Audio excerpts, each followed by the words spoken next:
Capítulo 20. Deus falou, e foi isto que ele disse: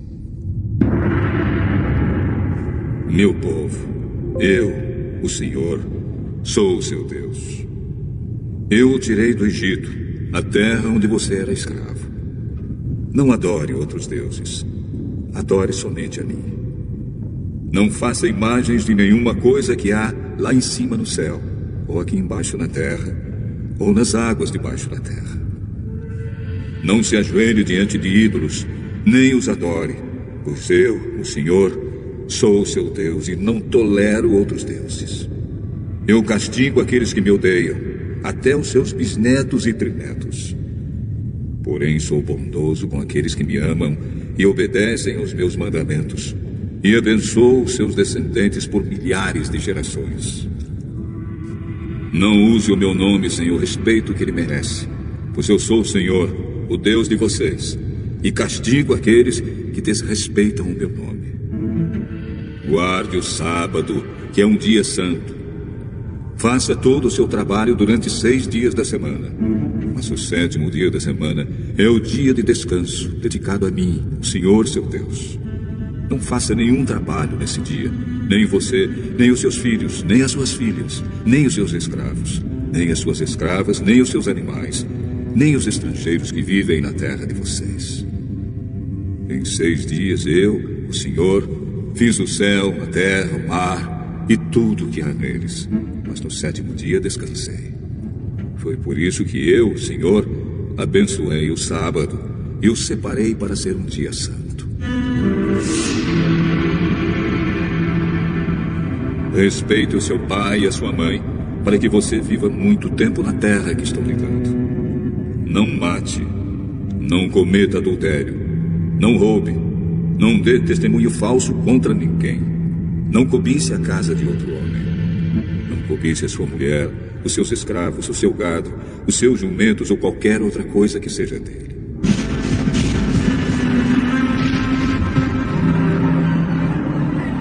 O povo ouviu os trovões e o som da trombeta, e viu os relâmpagos e a fumaça que saiu do monte. Então eles tremeram de medo e ficaram de longe, e disseram a Moisés: Se você falar, nós ouviremos. Mas se Deus falar conosco, nós seremos mortos. Então Moisés respondeu: Não tenham medo, pois Deus só quer pôr vocês à prova. Ele quer que vocês continuem a temê-lo, a fim de que não pequem. E o povo ficou em pé de longe, e somente Moisés chegou perto da nuvem escura, onde Deus estava. Então o Senhor ordenou que Moisés dissesse aos israelitas o seguinte: Vocês viram que lá do céu eu lhes falei: Não façam deuses de prata ou de ouro para adorá-los, ao mesmo tempo que vocês adoram a mim. Façam um altar de terra para mim, e em cima dele ofereçam as suas ovelhas e os seus bois como sacrifícios que serão completamente queimados e como ofertas de paz. Eu separarei lugares para que neles vocês me adorem, e nesses lugares eu me encontrarei com vocês e os abençoarei. Se fizerem um altar de pedras para mim, não usem pedras cortadas com ferramentas, pois na construção do meu altar não poderão ser usadas pedras cortadas com ferramentas. Não façam o meu altar com degraus, porque se fizerem, a nudez de vocês vai aparecer ali. Capítulo 21. Deus ordenou a Moisés que desse aos israelitas estas leis. Se você comprar um escravo israelita, ele deverá trabalhar 6 anos para você. Mas no 7º ano ele ficará livre, sem ter de pagar nada. Se ele era solteiro quando se tornou seu escravo, não levará a mulher quando for embora. Mas se era casado, então poderá levar a mulher. Se o dono do escravo lhe der uma mulher, e ela der à luz filhos e filhas, a mulher e os filhos serão do dono, e o escravo irá embora sozinho. Se o escravo disser que ama a sua mulher, seus filhos e o seu dono, e não quiser ser posto em liberdade, então o dono o levará ao lugar de adoração. Ali ele o encostará na porta ou no batente da porta e furará a orelha dele com um furador. Então ele será seu escravo por toda a vida. Se um homem vender a sua filha para ser escrava, ela não ficará livre como ficam os escravos do sexo masculino. Se um homem a comprar e disser que quer casar com ela, mas depois não gostar dela, ele terá de vendê-la novamente ao pai dela. O seu dono não poderá vendê-la a estrangeiros, pois ele não agiu direito com ela. Se alguém comprar uma escrava para fazê-la casar com seu filho, deverá tratá-la como se fosse sua filha. Se um homem casar com uma segunda mulher, deverá continuar a dar à primeira a mesma quantidade de alimentos e de roupas, e os mesmos direitos que ela possuía antes. Se ele não cumprir essas 3 coisas, ela poderá sair livre, sem ter de pagar nada. Deverá ser morto todo aquele que ferir uma pessoa de modo que ela morra. Porém, se foi apenas um acidente, não tendo havido intenção de matar, então aquele que matou deverá fugir para um lugar que eu escolherei, e ali ele ficará livre. Mas, se um homem ficar com raiva e matar outro de propósito, deverá ser morto, ainda que ele tenha fugido para o meu altar, a fim de se salvar. Quem bater no pai ou na mãe será morto. Quem levar à força uma pessoa para vendê-la, ou para ficar com ela como escrava, será morto. Quem amaldiçoar o pai ou a mãe será morto. Se durante uma briga um homem ferir o outro com uma pedra ou com um soco, ele não será castigado, se aquele que foi ferido não morrer. Mas, se este ficar de cama e mais tarde se levantar e começar a andar fora da casa com a ajuda de uma bengala, então aquele que o feriu terá de pagar o tempo que o outro perdeu e também as despesas do tratamento. Se alguém ferir a pauladas o seu escravo e ele morrer na hora, o que bateu será castigado. Mas, se o escravo morrer, só 1 ou 2 dias depois, o dono não será castigado, pois a perda do escravo já é um castigo para o dono. Essa lei vale também para as escravas. Se alguns homens estiverem brigando e ferirem uma mulher grávida, e por causa disso ela perder a criança, mas sem maior prejuízo para a sua saúde, aquele que a feriu será obrigado a pagar o que o marido dela exigir, de acordo com o que os juízes decidirem. Mas, se a mulher for ferida gravemente, o castigo será vida por vida, olho por olho, dente por dente, mão por mão, pé por pé, queimadura por queimadura, ferimento por ferimento, machucadura por machucadura. Se alguém ferir o olho do seu escravo e ele perder a vista, o escravo terá de ser libertado como pagamento pelo olho perdido.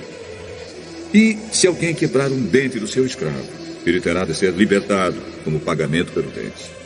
Essa lei vale também para as escravas. Se um boi chifrar um homem ou uma mulher e a pessoa morrer, o boi deverá ser morto a pedradas e ninguém comerá sua carne. Mas o dono do boi não será castigado. Porém, se o boi tinha o costume de chifrar as pessoas, e o seu dono sabia disso e não o prendeu, e o boi matar algum homem ou alguma mulher, o boi será morto a pedradas, e o seu dono também será morto. No entanto, se deixarem que o dono pague uma multa para salvar a sua vida, então ele terá de pagar tudo o que for exigido. Se um boi matar um menino ou uma menina, o dono será julgado por esta mesma lei.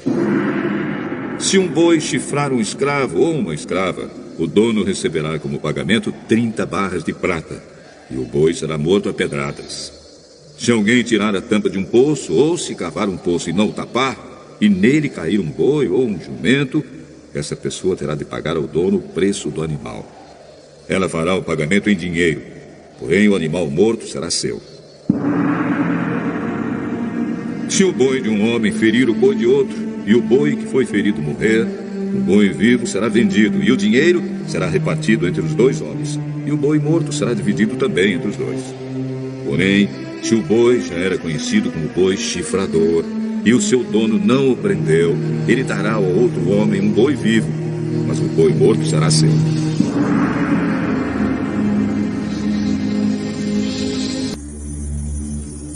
Capítulo 22. Se alguém roubar um boi ou uma ovelha e matar ou vender o animal, pagará 5 bois por um boi e 4 ovelhas por uma ovelha. Quem roubou deverá pagar por aquilo que roubou. Se não tiver com que pagar, então deverá ser vendido como escravo para pagar por aquilo que roubou. Se o animal roubado, seja boi, jumento ou ovelha, for encontrado vivo com a pessoa que o roubou, ela pagará 2 por 1.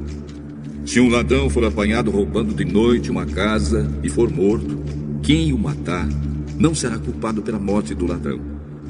Mas, se isso acontecer durante o dia, ele será culpado de assassinato. Se alguém deixar que os seus animais pastem num campo ou numa plantação de uvas, ou se os largar para comerem as colheitas de outras pessoas, esse alguém pagará com o melhor do seu próprio campo ou com o melhor da sua própria plantação de uvas. Se alguém acender uma fogueira no seu campo e o fogo pegar nos espinheiros e se espalhar pelo campo de outro homem e destruir os feixes de trigo ou as plantações que já estiverem maduras, aquele que acendeu a fogueira pagará todos os prejuízos. Se alguém receber de outra pessoa dinheiro ou objetos para serem guardados, e isso for roubado da sua casa, o ladrão, se for achado, pagará o dobro. Mas, se o ladrão não for encontrado, o dono da casa será levado ao lugar de adoração e ali deverá jurar que não roubou o que lhe foi dado para guardar.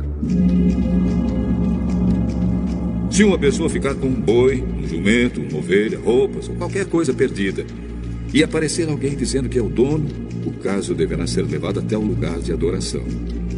Aquele que Deus declarar culpado pagará ao dono o dobro.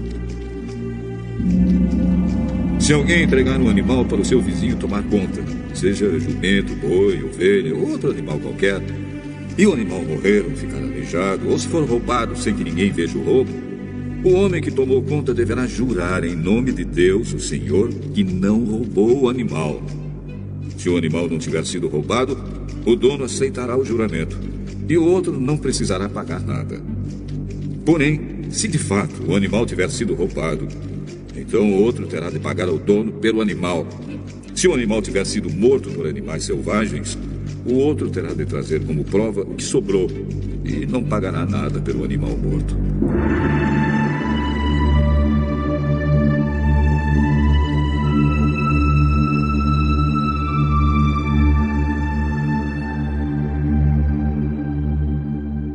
Se alguém pedir emprestado o animal e este ficar doente ou morrer quando seu dono não estiver presente, quem pediu emprestado deverá pagar o preço dele. Mas, se isso acontecer quando o dono estiver presente, o outro não precisará pagar nada. Se o animal tiver sido alugado, só será pago o aluguel. Se um homem seduzir uma virgem que não estava com o casamento contratado, ele pagará o dote da moça e casará com ela. Porém, se o pai dela não quiser que a moça case com ele, então ele pagará ao pai uma quantia em dinheiro de acordo com o preço de uma noiva virgem.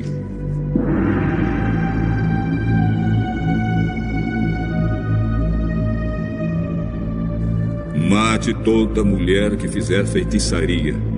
Quem tiver relações sexuais com um animal será morto. Condene à morte toda pessoa que oferecer sacrifícios a qualquer outro Deus, e não somente a mim, o Senhor.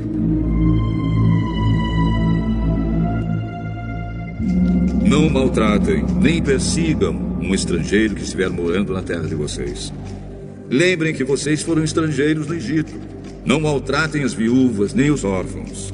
Se vocês os maltratarem, eu, o Senhor, os atenderei quando eles pedirem socorro. Eu ficarei irado e matarei vocês na guerra. As suas mulheres ficarão viúvas e os seus filhos ficarão órfãos. Se você emprestar dinheiro a algum pobre do meu povo, não faça como o agiota, que cobra juros. Se você receber a capa do seu vizinho como garantia de uma dívida, devolva essa capa antes que anoiteça, pois a capa é a única coisa que ele tem com que se cobrir quando dorme, para esquentar o corpo. Sem a capa, ele não tem nada com que se cobrir. Quando ele clamar a mim pedindo ajuda, eu o atenderei, pois sou bondoso.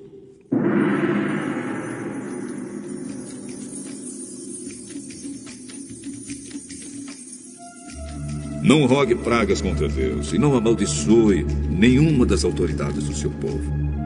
Traga-me no tempo certo as ofertas de cereais, de vinho e de azeite. Entregue-me o seu primeiro filho. Entregue-me o primeiro filhote das suas vacas e das suas ovelhas. Deixe que o primeiro filhote macho fique com a mãe 7 dias. Porém, no 8º dia, ofereça-o a mim. Vocês são um povo separado para mim.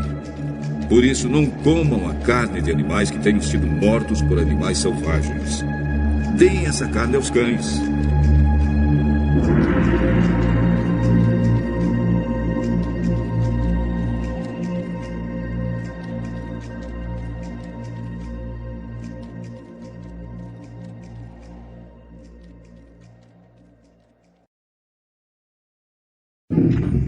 Capítulo 23.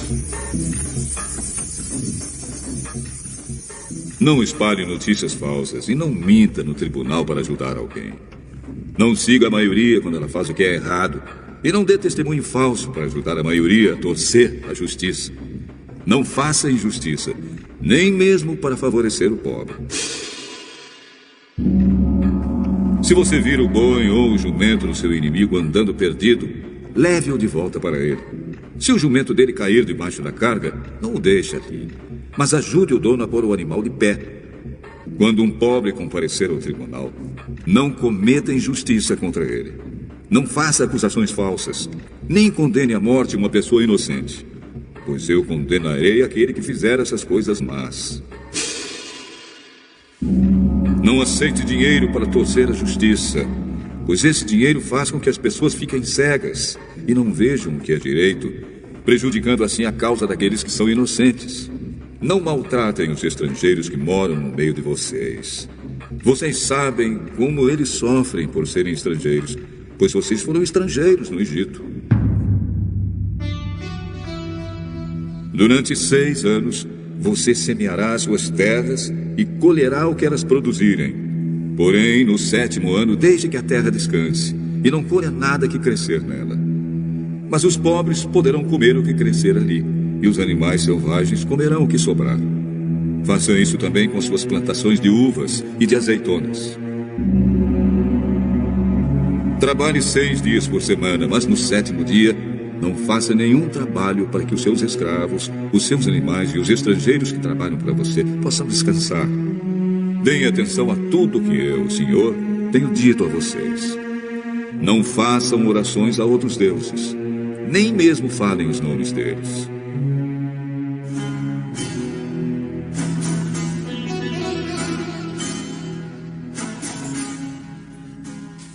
Três vezes por ano vocês comemorarão uma festa em minha honra.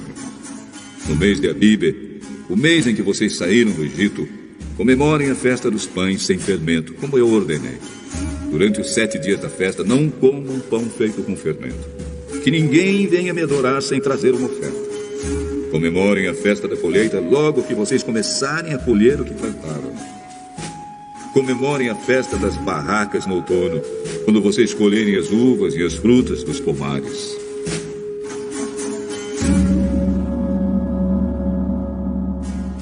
Três vezes por ano, nessas 3 festas, todos os homens devem vir adorar a mim, o Senhor Deus.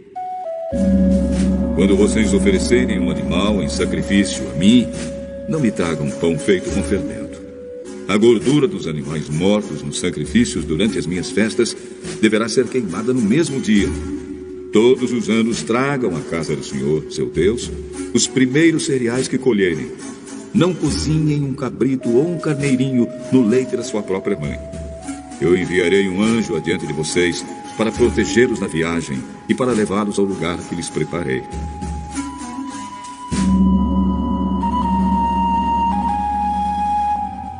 Deem atenção e obedeçam ao anjo. Não se revoltem contra ele, pois ele age em meu nome e não perdoará revoltas. Se vocês lhe obedecerem e fizerem tudo o que ele mandar, eu lutarei contra todos os inimigos de vocês.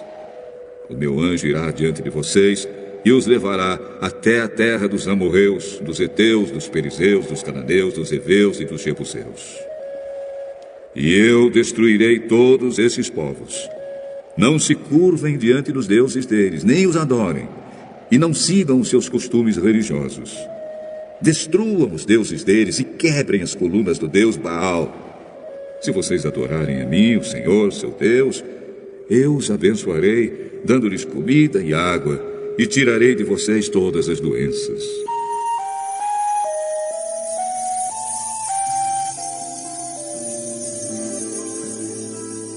Na terra de vocês, nenhuma mulher terá aborto, nem ficará sem ter filhos. Eu darei a vocês uma vida longa. Farei com que os povos que são contra vocês tenham medo de mim. Farei com que haja confusão entre os povos contra quem vocês vão lutar. E farei com que os inimigos fujam de vocês. Farei com que os seus inimigos fiquem apavorados.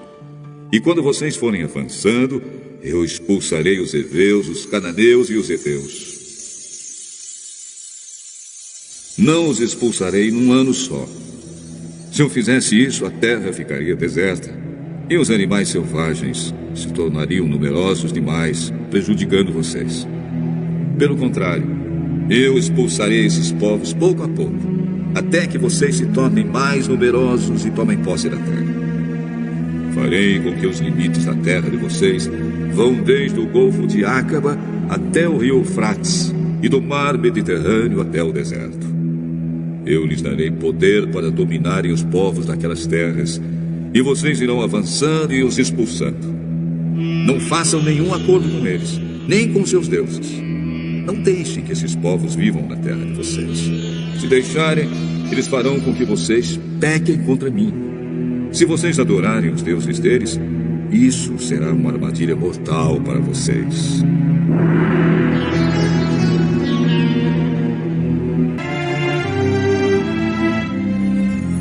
Capítulo 24. O Senhor Deus disse a Moisés: Você, Arão, Nadab, Abiú e 70 líderes do povo de Israel, subam o monte e venham até a minha presença. E quando ainda estiverem um pouco longe, ajoelhem-se para me adorar. Só você, Moisés, chegará perto de mim, os outros não. E o povo não deverá subir o monte.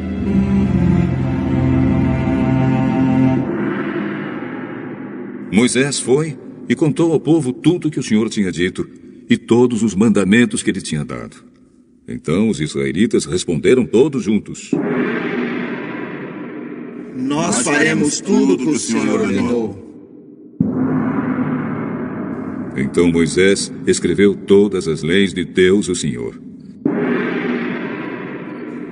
No dia seguinte de manhã, ele construiu um altar ao pé do monte e colocou ali 12 colunas de pedra, uma para cada tribo das 12 tribos do povo de Israel. Aí Moisés mandou que alguns moços queimassem animais em sacrifício ao Senhor e matassem touros como ofertas de paz. Moisés pôs a metade do sangue dos animais em bacias e derramou a outra metade no altar. Depois pegou o livro da aliança, onde estavam escritos os mandamentos do Senhor, e o leu em voz alta para o povo. Eles disseram: Nós obedeceremos a Deus, o Senhor, e faremos tudo o que Ele ordenar. Então Moisés pegou o sangue das bacias, borrifou o povo com ele e disse: Este é o sangue que sela a aliança que o Senhor fez com vocês, quando deu todos esses mandamentos. Moisés, Arão, Nadab, Abiú e 70 líderes do povo de Israel subiram o monte e viram o Deus de Israel. Debaixo dos pés dele havia alguma coisa parecida com um piso feito de safiras, azul como o céu. Deus não matou esses líderes de Israel. Eles viram a Deus e depois comeram e beberam juntos. O Senhor Deus disse a Moisés: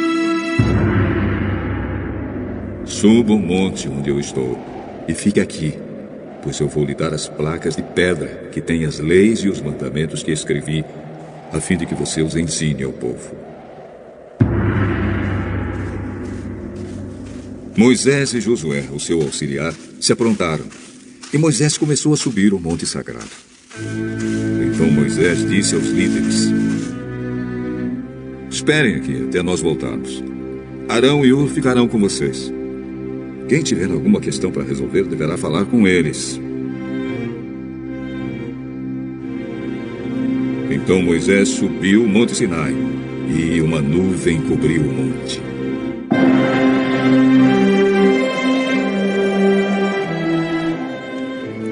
A glória do Senhor desceu sobre o monte. E para os israelitas a luz parecia um fogo que queimava lá no alto. A nuvem cobriu o monte durante 6 dias. E no 7º dia o Senhor, lá da nuvem, chamou Moisés. Moisés entrou no meio da nuvem. E ficou ali no monte 40 dias e 40 noites. Leitura complementar. Patriarcas e Profetas. Capítulo 27. Israel recebe a lei. Logo depois de se acamparem no Sinai, Moisés foi chamado à montanha a encontrar-se com Deus. Sozinho, subiu a íngreme e áspera vereda e aproximou-se da nuvem que assinalava o lugar da presença de Jeová. Israel ia ser agora tomado em uma relação íntima e peculiar para com o Altíssimo, sendo incorporado como uma igreja e nação sob o governo de Deus. A mensagem dada a Moisés para o povo foi: Vós tendes visto o que fiz aos egípcios, como vos levei sobre asas de águias, e vos trouxe a mim. Agora, pois, se diligentemente ouvirdes a minha voz, e guardardes o meu concerto, então sereis a minha propriedade peculiar, dentre todos os povos, porque toda a terra é minha, e vós me sereis um reino sacerdotal, e o povo santo. Moisés voltou ao acampamento, e tendo convocado os anciãos de Israel, repetiu-lhes a mensagem divina. Sua resposta foi: Tudo o que o Senhor tem falado, faremos. Assim, entraram em um concerto solene com Deus, comprometendo-se a aceitá-lo como seu governador, pelo que se tornavam, em sentido especial, súditos sob sua autoridade. De novo, seu chefe subiu a montanha, e o Senhor lhe disse: Eis que eu virei a ti numa nuvem espessa, para que o povo ouça, falando eu contigo, e para que também te creiam eternamente. Quando deparavam dificuldades no caminho, estavam dispostos a murmurar contra Moisés e Arão, e acusá-los de tirar as hostes de Israel do Egito para as destruir. O Senhor queria honrar Moisés perante eles, a fim de que pudessem ser levados a confiar em suas instruções. Deus se propunha fazer da ocasião em que falaria a sua lei uma cena de terrível grandeza, à altura do exaltado caráter da mesma. O povo deveria receber a impressão de que todas as coisas ligadas ao serviço de Deus deviam ser consideradas com a maior reverência. O Senhor disse a Moisés: Vai ao povo e santifica-os hoje e amanhã.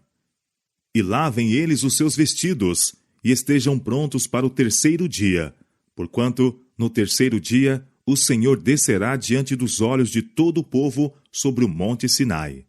Durante esses dias intermediários, todos deviam ocupar o tempo em preparação solene para comparecer perante Deus. Suas pessoas e vestes deviam estar livres de impureza, e ao indicar-lhes Moisés os pecados, deviam dedicar-se à humilhação, jejum e oração, a fim de que o coração deles fosse limpo da iniquidade. A preparação fora feita, conforme o mandado, e em obediência a outra ordem, determinou Moisés que fosse colocado um obstáculo em redor do monte, para que nem homem, nem animal pudesse introduzir-se no recinto sagrado. Se algum se arriscasse a tão somente tocá-lo, o castigo seria a morte instantânea. Na manhã do 3º dia, volvendo-se os olhares de todo o povo para o monte, o cimo deste estava coberto de uma nuvem densa, que se tornou mais negra e compacta, descendo até que toda a montanha foi envolvida em trevas e terrível mistério. Então se ouviu um som como de trombeta, convocando o povo para encontrar-se com Deus. E Moisés guiou-os ao pé da montanha. Da espessa treva chamejavam vívidos relâmpagos, enquanto os rimbombos do trovão ecoavam e tornavam a ecoar por entre as cuminâncias circunvizinhas. e todo o monte de Sinai fumegava, porque o Senhor descera sobre ele em fogo, e o seu fumo subiu como o fumo de um forno, e todo o monte tremia grandemente. A glória do Senhor era como fogo devorador no cume do monte, à vista da multidão congregada. E o sonido da buzina ia crescendo em grande maneira. Tão terríveis eram os sinais da presença de Jeová, que as hostes de Israel tremeram de medo e caíram prostrados perante o Senhor. Mesmo Moisés exclamou: Estou todo assombrado e tremendo. Hebreus capítulo 12, verso 21. E então cessaram os trovões. Não mais se ouviu a trombeta. A terra ficou calada. Houve um tempo de solene silêncio, e então ouviu-se a voz de Deus. Falando da espessa escuridão que o envolvia, encontrando-se ele sobre o monte, rodeado de um acampamento de anjos, o Senhor deu a conhecer a sua lei. Moisés, descrevendo esta cena, diz: O Senhor veio de Sinai, e lhe subiu de Seir, resplandeceu desde o monte Parã, e veio com 10 milhares de anjos. À sua direita havia para eles o fogo da lei. Na verdade, ama os povos, todos os seus santos estão na tua mão. Postos serão no meio, entre os teus pés, cada um receberá das tuas palavras. Deuteronômio capítulo 32, versos 2 e 3. Jeová revelou-se não somente na terrível majestade de juiz e legislador, mas como um compassivo guarda de seu povo. Eu sou o Senhor teu Deus, que te tirei da terra do Egito, da casa da servidão. Êxodo capítulo 20, verso 2. Aquele a quem já haviam conhecido como seu guia e libertador, que os trouxera do Egito, preparando-lhes caminho através do mar e subvertendo Faraó e seus exércitos, que assim se mostrara superior a todos os deuses do Egito, esse era o que agora falava a sua lei. A lei não fora proferida naquela ocasião exclusivamente para o benefício dos hebreus. Deus os honrou, fazendo deles os guardas e conservadores de sua lei. Mas esta deveria ser considerada como um depósito sagrado para todo o mundo. Os preceitos do Decálogo são adaptados a toda a humanidade e foram dados para a instrução e governo de todos. 10 preceitos breves, compreensivos e dotados de autoridade, abrangem os deveres do homem para com Deus e seus semelhantes, e todos baseados no grande princípio fundamental do amor. Amarás ao Senhor teu Deus de todo o teu coração, e de toda a tua alma, e de todas as tuas forças, e de todo o teu entendimento, e ao teu próximo como a ti mesmo.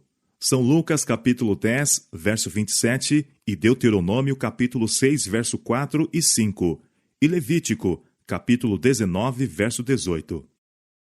Nos 10 mandamentos, estes princípios são apresentados pormenorizadamente e aplicáveis às condições e circunstâncias do homem. Não terás outros deuses diante de mim. Êxodo capítulo 20, versos 3 a 17. Jeová, o ser eterno, existente por si mesmo, incriado, sendo o originador e mantenedor de todas as coisas, é o único que tem direito à reverência e cultos supremos. Proíbe-se ao homem conferir a qualquer outro objeto o primeiro lugar nas suas afeições ou serviço. O que quer que acariciemos que tenda a diminuir nosso amor para com Deus, ou se incompatibilize com o culto a ele devido, disso fazemos um Deus. Não farás para ti imagem de escultura, nem alguma semelhança do que há em cima nos céus, nem embaixo na terra, nem nas águas debaixo da terra, nem te encurvarás a ela, nem a servirás. O segundo mandamento proíbe o culto ao verdadeiro Deus por meio de imagens ou semelhanças. Muitas nações gentílicas pretendiam que suas imagens eram meras figuras ou símbolos pelos quais adoravam a divindade. Mas Deus declarou que tal culto é pecado. A tentativa de representar o Eterno por meio de objetos materiais rebaixaria a concepção do homem acerca de Deus. A mente, desviada da perfeição infinita de Jeová, seria atraída para a criatura em vez de o ser para o Criador, e rebaixando-se suas concepções acerca de Deus, semelhantemente degradar-se-ia o homem. Eu, o Senhor teu Deus, sou Deus zeloso.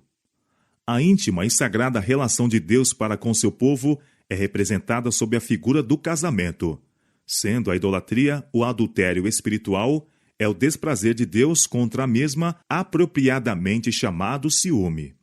Visito a maldade dos pais nos filhos, até a 3ª e a 4ª geração daqueles que me aborrecem. É inevitável que os filhos sofram as consequências das más ações dos pais, mas não são castigados pela culpa deles, a não ser que participem de seus pecados. Dá-se, entretanto, em geral, o caso de os filhos andarem nas pegadas de seus pais. Por herança e exemplo, os filhos se tornam participantes do pecado do pai. Más tendências, apetites pervertidos e moral vil, assim como enfermidades físicas e degeneração, são transmitidos como um legado de pai a filho, até a 3ª e 4ª geração. Esta terrível verdade devia ter uma força solene para restringir os homens de seguirem uma conduta de pecado. Faço misericórdia em milhares aos que me amam e guardam os meus mandamentos. Proibindo o culto aos falsos deuses, o 2º mandamento envolve a ordem de adorar o verdadeiro Deus. E aos que são fiéis em seu serviço, promete-se a misericórdia, não meramente a 3ª e 4ª geração, como é ameaçada a ira contra os que o aborrecem, mas há milhares de gerações. Não tomarás o nome do Senhor teu Deus em vão, porque o Senhor não terá por inocente o que tomar o seu nome em vão.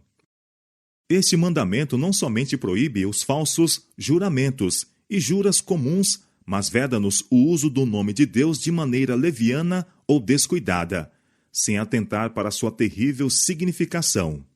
Pela inconsiderada menção de Deus na conversação comum, pelos apelos a ele feitos em assuntos triviais e pela frequente e impensada repetição do seu nome, nós o desonramos. Santo e tremendo é o seu nome. Salmo 111, verso 9. Todos devem meditar em sua majestade, pureza e santidade, para que o coração possa impressionar-se com uma intuição de seu exaltado caráter. E seu santo nome deve ser pronunciado com reverência e solenidade. Lembra-te do dia do sábado, para o santificar. 6 dias trabalharás e farás toda a tua obra. Mas o 7º dia é o sábado do Senhor teu Deus.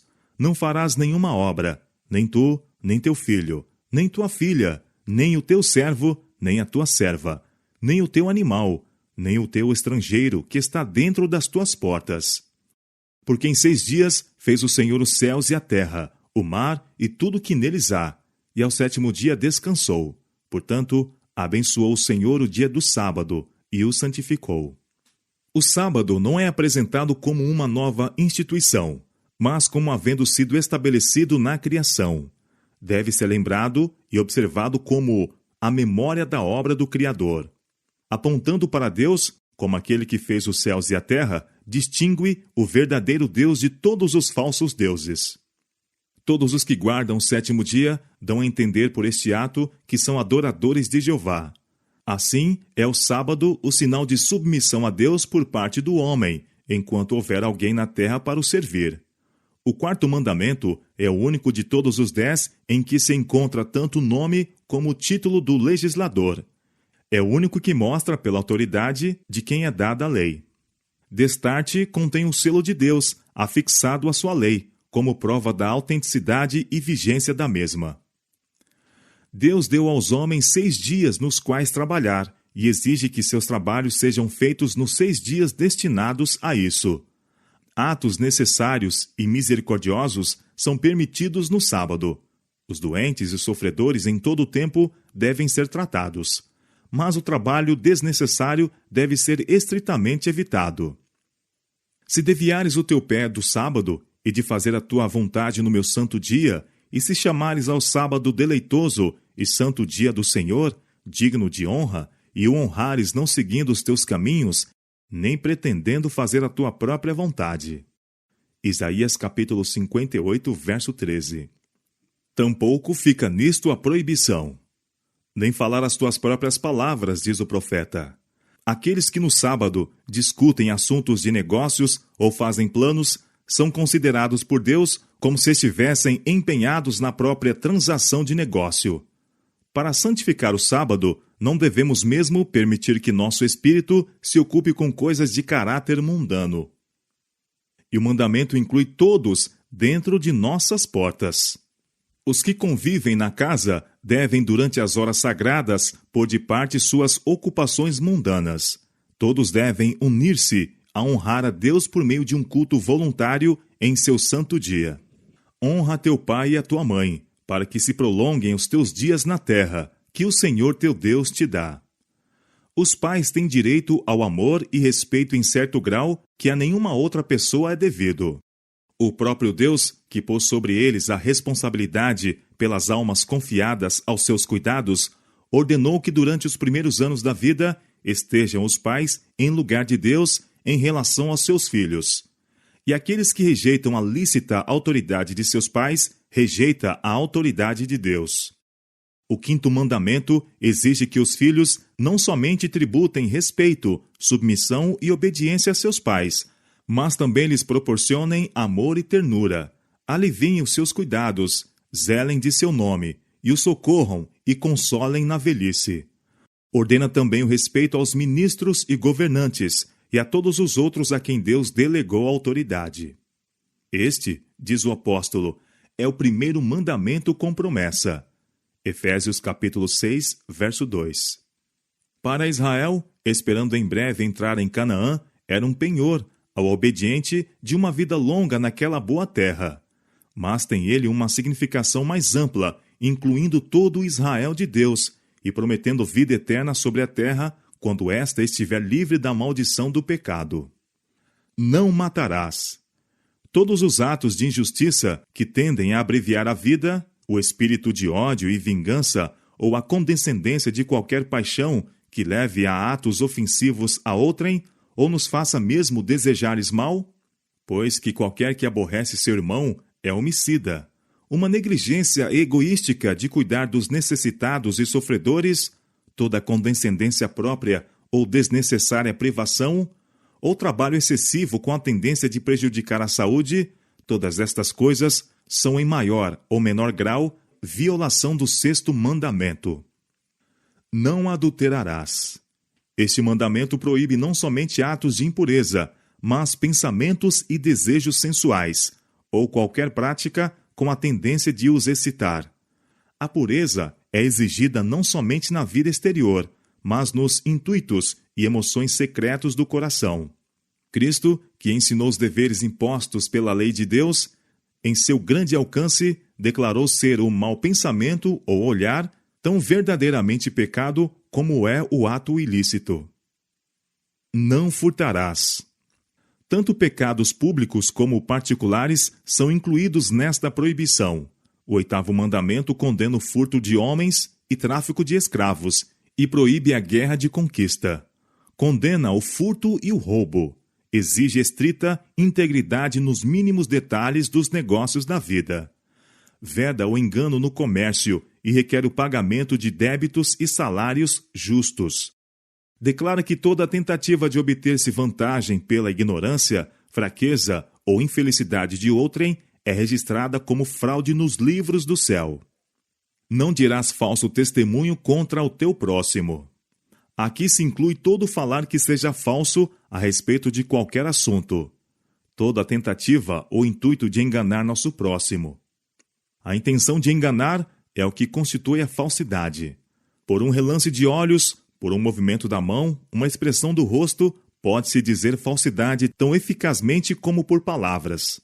Todo exagero intencional, toda sugestão ou insinuação calculada a transmitir uma impressão errônea ou desproporcionada, mesmo a declaração de fatos feita de tal maneira que iluda, é falsidade.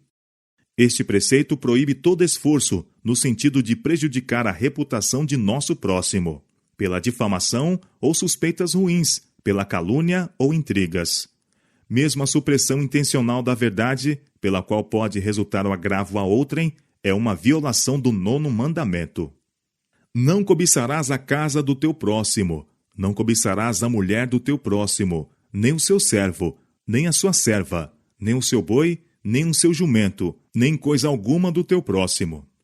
O 10º mandamento fere a própria raiz de todos os pecados, proíbe o desejo egoístico, do qual nasce o ato pecaminoso.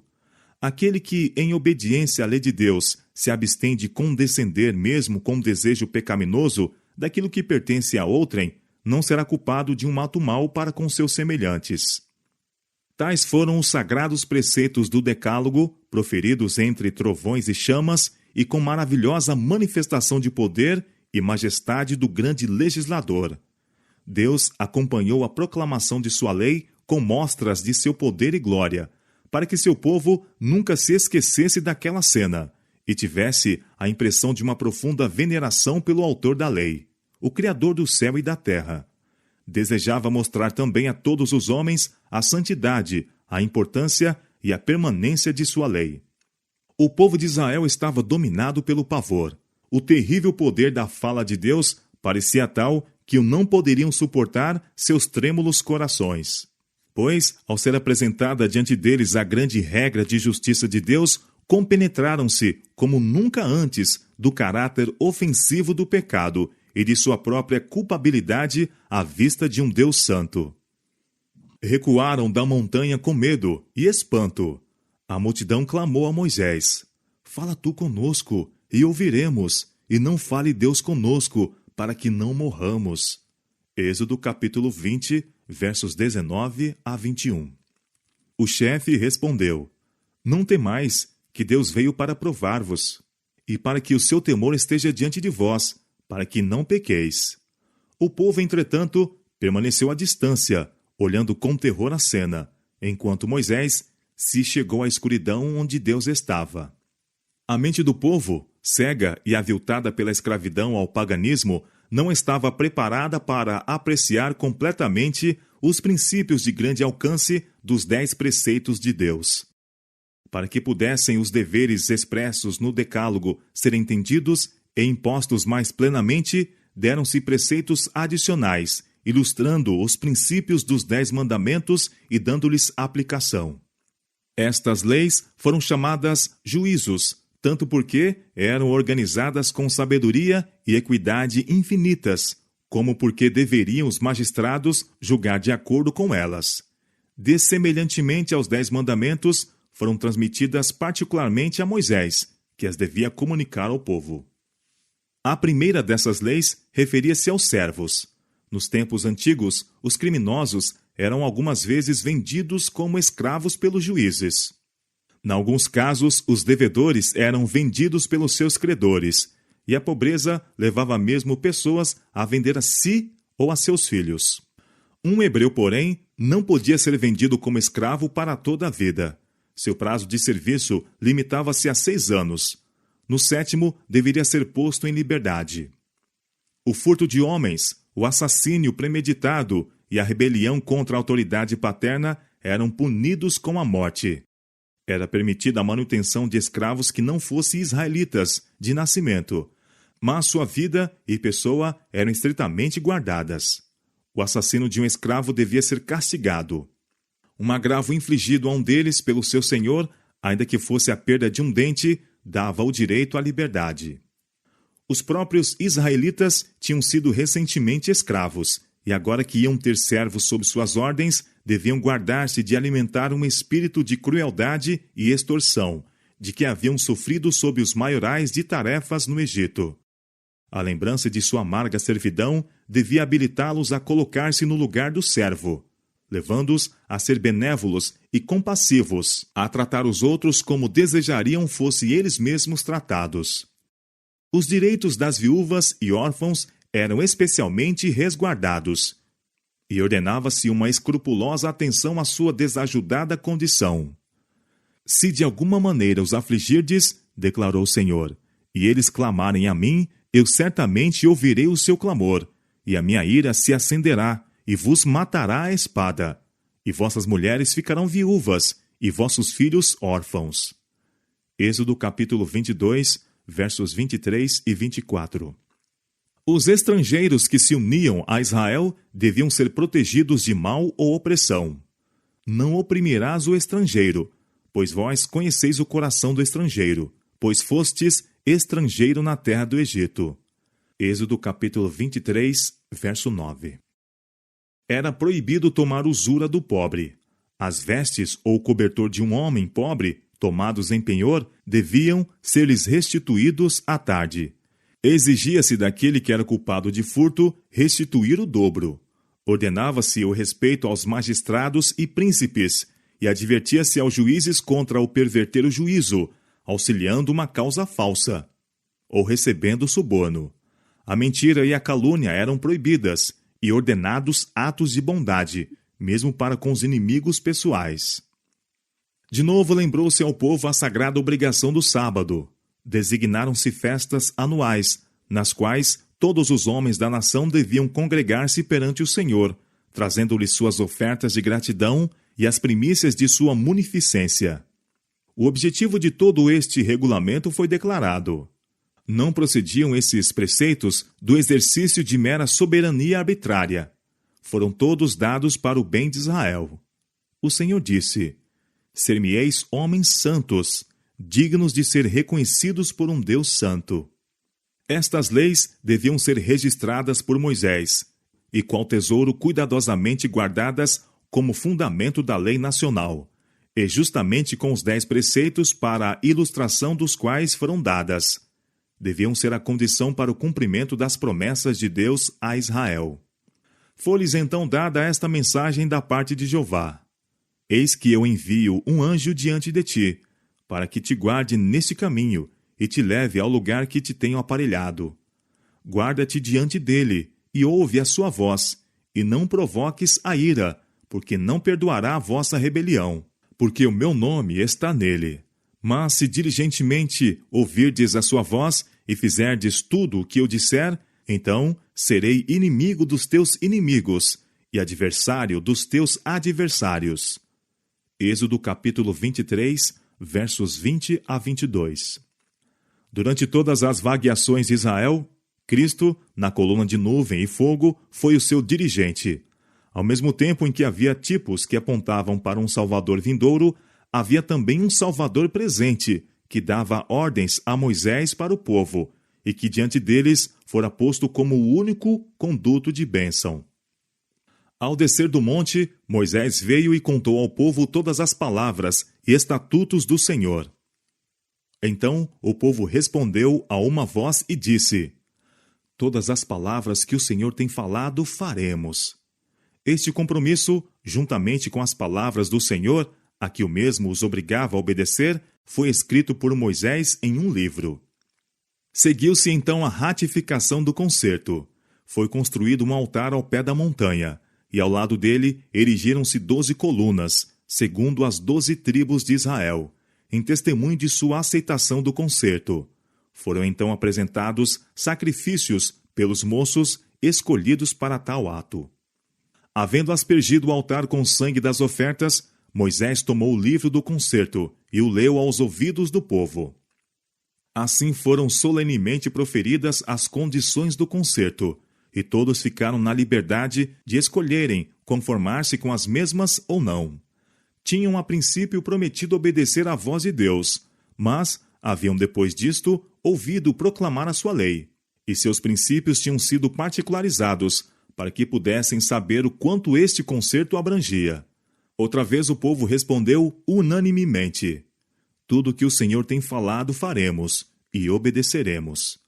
Havendo Moisés anunciado a todo o povo todos os mandamentos segundo a lei, tomou sangue, e aspergiu não só o próprio livro, como também todo o povo, dizendo: este é o sangue do testamento, que Deus vos tem mandado. Hebreus capítulo 9, versos 19 e 20. Deviam agora tomar-se disposições para o amplo estabelecimento da nação escolhida, sob a direção de Jeová como seu rei. Moisés havia recebido a ordem: sobe ao Senhor, tu e Arão, Nadab e Abiú, e 70 dos anciãos de Israel, e inclinai-vos de longe. E só Moisés se chegará ao Senhor. Esses homens escolhidos foram chamados ao monte, enquanto o povo adorava junto ao mesmo. Os 70 anciãos deviam ajudar a Moisés no governo de Israel, e Deus pôs sobre eles seu espírito, e honrou-os, dando-lhes uma visão de seu poder e grandeza. E viram o Deus de Israel, e debaixo de seus pés havia como uma obra de pedra de safira, e como o parecer do céu na sua claridade. Não viram a divindade, mas viram a glória de sua presença. Antes disso, não poderiam ter suportado tal cena. Mas a exibição do poder de Deus, infundindo-lhes temor, levou-os ao arrependimento. Estiveram a contemplar sua glória, pureza e misericórdia, até que puderam aproximar-se mais daquele que era o objeto de suas meditações. Moisés e Josué, seu servidor, foram agora chamados a encontrar-se com Deus. E como devessem ficar algum tempo ausentes, o chefe designou Arão e Hur, auxiliados pelos anciãos, para agirem em seu lugar. E subindo Moisés ao monte, a nuvem cobriu o monte. E habitava a glória do Senhor sobre o monte de Sinai. Durante 6 dias, a nuvem cobriu o monte, como sinal da presença especial de Deus. Contudo, não fez revelação alguma de si, nem comunicação de sua vontade. Durante este tempo, Moisés permaneceu à espera de um chamado à audiência com o Altíssimo. Havia-lhe sido determinado: sobe a mim ao monte, e fica lá. E se bem que sua paciência e obediência fossem provadas, não se tornou cansado de esperar, nem abandonou o posto. Este período de espera foi-lhe um tempo de preparo, de íntimo exame próprio. Mesmo este servo, favorecido de Deus, não poderia de pronto aproximar-se de sua presença e resistir às manifestações de sua glória.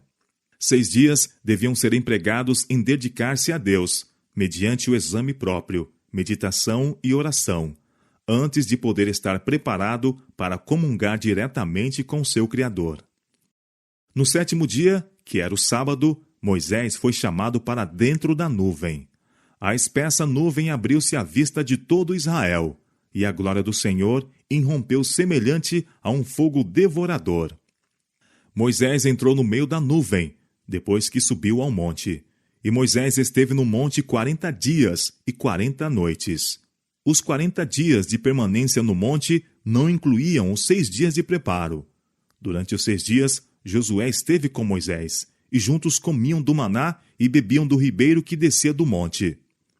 Mas Josué não entrou com Moisés na nuvem, ficou fora e continuou a comer e a beber diariamente, enquanto esperava a volta de Moisés.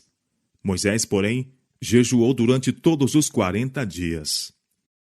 Durante sua permanência no monte, Moisés recebeu instruções para a construção de um santuário, no qual a presença divina se manifestaria de modo especial. E me farão um santuário, e habitarei no meio deles. Foi a ordem de Deus. Êxodo capítulo 25, verso 8. Pela 3ª vez foi ordenada a observância do sábado. Entre mim e os filhos de Israel será um sinal para sempre, declarou o Senhor, para que saibais que eu sou o Senhor que vos santifica. Portanto, guardareis o sábado, porque santo é para vós. Qualquer que nele fizer alguma obra, aquela alma será extirpada do meio de seu povo. Êxodo capítulo 31, versos 17, 13 e 14. Acabavam de ser dadas instruções para o levantamento imediato do tabernáculo para o serviço de Deus. E agora, sendo que o objeto em vista era a glória de Deus, e também porque tinham grande necessidade de um lugar de culto, poderia o povo concluir que estariam justificados trabalhando naquela construção ao sábado. Para os guardar de tal erro, foi feita uma advertência. Mesmo a santidade e urgência daquela obra especial para Deus não os deviam levar a infringir o seu santo dia de repouso. Dali em diante o povo seria honrado com a presença permanente de seu rei. Habitarei no meio dos filhos de Israel, e lhes serei por Deus, para que por minha glória sejam santificados. Foi a segurança dada a Moisés. Como símbolo da autoridade de Deus e incorporação de sua vontade, foi entregue a Moisés uma cópia do Decálogo, gravada pelo dedo do próprio Deus em 2 tábuas de pedra, para que de maneira sagrada fosse encerrada no santuário, o qual, depois de feito, deveria ser o centro visível do culto da nação. De uma raça de escravos, os israelitas haviam sido exaltados acima de todos os povos, para serem o tesouro peculiar do Rei dos Reis. Deus os separara do mundo, a fim de que lhes pudesse confiar um sagrado depósito. Deles fizera os guardas de sua lei, e propunha-se, por meio deles, conservar entre os homens o seu conhecimento. Assim a luz do céu resplandecia a um mundo rodeado de trevas, e ouvir-se-ia uma voz apelando para todos os povos para voltarem de sua idolatria, a fim de servirem ao Deus vivo. Se os israelitas fossem fiéis ao seu encargo, tornar-se-iam um poder no mundo. Deus seria sua defesa, e ele os elevaria acima de todas as outras nações. Sua luz e verdade seriam reveladas por meio deles, e achar-se-iam sob o seu governo sábio e santo, como um exemplo da superioridade de seu culto sobre toda forma de idolatria.